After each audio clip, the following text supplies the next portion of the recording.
রশিদ খান ধরুন পিএসএল এ প্রথম ম্যাচে দলে সুযোগ পান নাই, সেকেন্ড ম্যাচে তাকে খেলানো হয়েছে, সেখানটায় গিয়ে তিনি 3 উইকেট নিয়েছেন।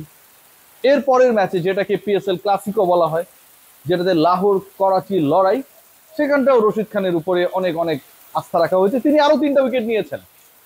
প্রথম ম্যাচে খেলতে না পারা রশিদ খান পরে 2 ম্যাচে 3 দুগুণে 6 উইকেট নিয়ে টপ উইকেট টেকার হয়ে গেছেন, এক ম্যাচ কম খেলি।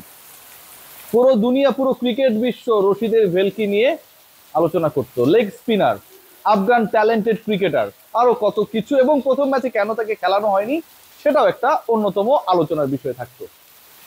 কিন্তু সেই পার্টিকুলার ক্রিকেটের নাম যখন আমরা দেখি রশিদের জায়গায় রিশাদ হোসেন, ঠিক তখন ইন্টারেস্টিংলি এই আলোচনাটা কম হয় বাংলাদেশ ছাড়া। ওয়াসিম আকরাম সেই আলোচনা করা শুরু করেছেন, এবং সেই আলোচনা এখন যেভাবে ডালপালা মেলেছে, যেভাবে রিশাদকে নিয়ে স্তুতি, বন্দনা, আলোচনা, প্রশংসা চলছে, এক কথায় পুরো বাংলাদেশকে তিনি যেভাবে গর্বিত করে চলেছেন প্রত্যেকটা ম্যাচে, আফসোস জাগে যে প্রথম ম্যাচে কেন তার দল লাহোর ক্যালেন্ডার তাকে খেলালো না।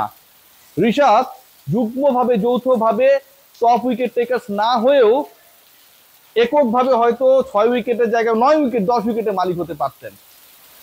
প্রথম ম্যাচে 31 রানে 3 উইকেট নেওয়া আমাদের এই ট্যালেন্টেড ক্রিকেটার পরের ম্যাচে নিয়েছেন 26 রানে 3টা, প্রথম 2 ওভারই নিয়েছেন 3 উইকেট।